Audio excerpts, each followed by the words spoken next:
Voilà, salut à toutes et à tous, merci de nous retrouver dans notre vidéo sur votre émission Le Grand Sportif à travers justement votre compte YouTube Le Grand Sportif Mag. Merci de votre fidélité à travers cette très belle émission. Sachez très bien que nous sommes très heureux de partager ce moment exceptionnel. Question justement de bien vouloir s'exprimer autour de beaucoup de questions en ce qui concerne le football en République démocratique du Congo. On reste pas football, mais nous allons revenir sur beaucoup de sujets en ce qui concerne le sport en général à travers le continent et pourquoi pas en République démocratique du Congo. Comme vous le savez très bien, nous avons justement beaucoup de questions à évoquer tout au long de cette très belle émission. Le sujet un peu chaud bouillant en ce qui concerne le barrage de la Coupe du Monde 2026 avec justement nos léopards de la République démocratique du Congo qui vont devoir également participer à ces mini-tournois sur le continent, justement en ce qui concerne bien sûr la participation de la RDC à la Coupe du Monde 2026. Comme on l'avait justement annoncé, le chemin ne sera pas long, mais du moins il faudrait batailler dur. Et c'est dans ce genre de rencontre que les grandes écuries performent pour un niveau aussi important en ce qui concerne une participation à la Coupe d'Afrique de Nations. Nous avons attardé sur beaucoup de questions en ce qui concerne justement la République démocratique du Congo, en ce qui concerne également la participation de la RDC dans les éliminatoires, les barrages, vous le savez très bien, beaucoup de choses et beaucoup de questions entre en jeu. Je crois que dans ces vidéos, nous allons échanger sur le joueur qui ont donc obtenu leur nationalité sportive. La FIFA vient justement de bien vouloir annoncer que certains joueurs congolais sont donc paisiblement jouables pour la RDC en attendant qu'ils reviennent en République démocratique du Congo pour percevoir leur passeport, ou bien certains vont donc déjà l'avoir du côté bien sûr de la Belgique. C'est pourquoi nous sommes justement venus pour parler également de certains points, le point fort et justement le point faible de nos joueurs qui vont donc rejoindre la sélection nationale congolaise, surtout les 3 nouveaux venus qui seront là dans la tanière de l'équipe congolaise. Mais justement cela ne nous empêche pas de bien vouloir vous informer sur d'autres informations en ce qui concerne bien sûr nos léopards de la République démocratique du Congo qui évoluent justement à travers le continent européen, pourquoi pas à travers le monde entier. Voilà, comme vous le savez très bien, nous allons commencer par l'information en ce qui concerne également le joueur international congolais Afimi Kopoulou, où ce proche ont justement été interviewé par un média angolais. Question bien sûr de bien vouloir éclairer l'opinion sur beaucoup de questions en ce qui concerne sa venue au sein de la sélection nationale congolaise. Il y en a beaucoup en ce qui concerne ce joueur. Beaucoup de choses ont été justement dites sur sa personne et ses proches ont justement mis les choses au clair. Question de laver un peu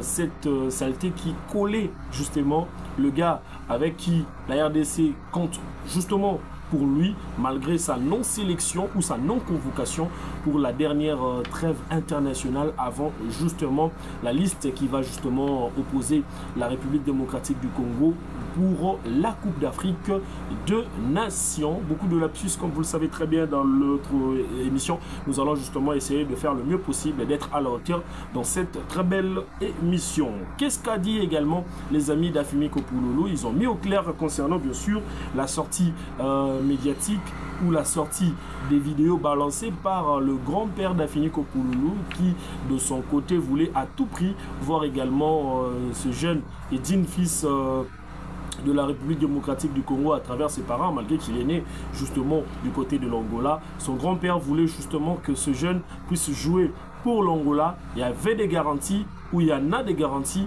que la fédération angolaise a fait également à ces jeunes joueurs qui évoluent du côté de la Pologne. Il y avait également un statut spécial et puis il y avait également de biens qui ont été mis à sa disposition au cas où il venait également pour jouer avec la sélection angolaise. Et puis, comme j'ai parlé d'un statut où il pourrait être le capitaine de la sélection de Palancas Negra de l'Angola lors du match de gala contre l'Argentine le 11 novembre prochain, et puis la participation à la Coupe d'Afrique des Nations avec un statut aussi important pour cette formation de l'Angola. Mais malheureusement, le joueur ne jure que sur sa participation avec la République démocratique du Congo. Certes, il veut jouer pour l'équipe congolaise, mais malheureusement, il n'est pas été sélectionné. C'est pourquoi nous avons également à élucider sur cette vidéo à qui ils ont échangé également avec un média angolais. Nous avons suivi également à la loupe cette correspondance, et les proches d'Afeni Kopouloulou évoquent justement la question, bien sûr, de... Ils évoquent également la question en ce qui concerne ils évoquent la question contrainte, les contraintes qui n'ont pas fait également qu'ils puissent venir jouer avec la sélection nationale congolaise.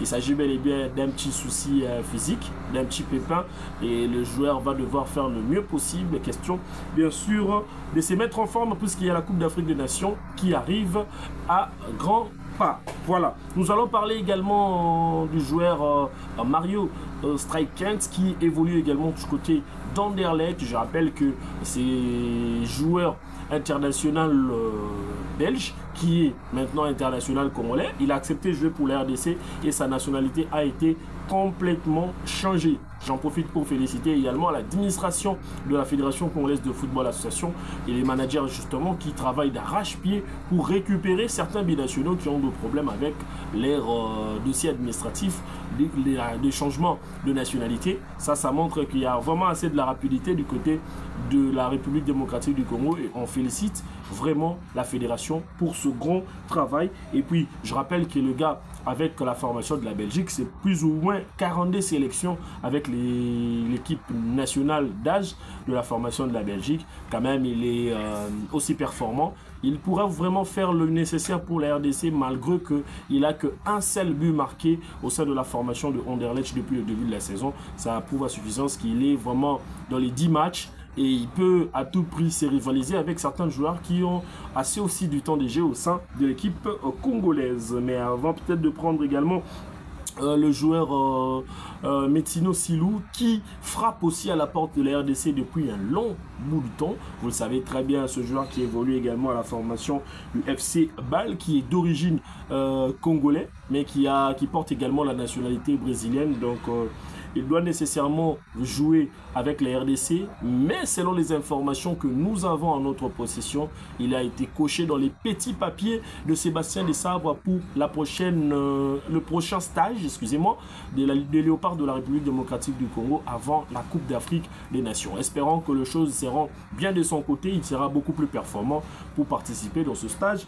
qui va organiser le sélectionneur manager de l'équipe congolaise, Sébastien Desabre. Nous allons justement parler de ce joueur, comme vous le savez très bien, Mathieu Polo, qui a évolué avec bien sûr la formation de la Belgique, l'actuel sociétaire de la formation de Standard de Liège. Les gardiens tout fait tout flamme au sein de cette très belle formation qui va justement rejoindre pour la toute première fois de son histoire la tanière de la sélection nationale congolaise. Vous allez comprendre ensemble avec moi qu'il demeure jusque-là le joueur international congolais, puisque sa nationalité aussi a été changée, et nous de notre côté nous restons ravis et honorés de sa présence. Nous serons ravis et honorés de sa présence au sein de la tanière de la sélection nationale congolaise. Nous allons justement parler aussi de Balukisha, des joueurs qui n'ont jamais joué avec les RDC, qui n'ont jamais foulé le pied pour un match officiel de l'équipe congolaise. Ils seront justement du côté de Maroc avant bien sûr d'effectuer un stage avec les Léopards de la RDC. Peut-être qu'ils seront en République démocratique du Congo s'ils arrivent également à arriver au bout d'une troisième place ou d'avoir gagné également la Coupe d'Afrique des Nations. C'est peut-être l'une des raisons qui fera en sorte qu'ils puissent venir également en RDC, question de s'approprier de ce grand public congolais et puis de bien vouloir échanger avec certaines autorités pour leur première participation avec la République démocratique du Congo. Ce sont là les 3 joueurs congolais qui ont bénéficié de leur passeport, et nous de notre côté nous sommes très ravis parce que Sébastien Desabre aura quand même du potentiel, aura quand même les armes pour jouer face à la formation du Cameroun. Cameroun. Et déjà dans le prochain vidéo, sachez très bien que nous allons parler également de nos points forts de l'équipe du Sénégal, les joueurs à surveiller concernant cette mini-tournoi qui organise également la FIFA pour la qualification au barrage international de la Coupe du Monde. Et nous, de l'autre côté, on va justement faire mettre tout le Congolais en alerte, question d'éviter également les pires. Vous savez très bien, la RDC sera en face de son bête noire qui est donc le Cameroun pour les 6 derniers matchs. C'est le Cameroun qui est victorieux avec plusieurs victoires, plus de 4 victoires. Et la RDC a gagné qu'un seul match avec 2 matchs nuls. Donc ça montre que nous sommes quand même moins cotés sur les statistiques antérieures. Mais dans les statistiques présentes, la RDC peut faire face à cette très belle formation, surtout que nous avons une équipe qui est déjà bien construite par Sébastien Desabre, alors que le Camerounais reste justement avec la construction de son effectif et surtout le problème interne au niveau de la fédération qui peut à tout prix faire en sorte que le Congolais puisse en profiter et bénéficier d'une qualif à la finale avant bien sûr de savoir son adversaire et jouer un match aussi prolifique pour le barrage mondial. Espérant peut-être que la RDC va justement jouer le match le plus important de son histoire dans ces 2 rencontres. Question bien sûr d'obtenir une qualification à la Coupe du Monde. Merci à vous tous d'avoir suivi. Surtout n'oubliez surtout pas de bien vouloir vous abonner à travers notre compte YouTube. Continuez toujours à activer la cloche. À chaque fois que nous aurons des nouveaux vidéos, nous allons justement, ces vidéos-là vont justement apparaître dans votre compte. Question bien sûr de suivre toutes les informations que nous mettons à votre disposition. D'ici là, portez-vous bien et à très bientôt.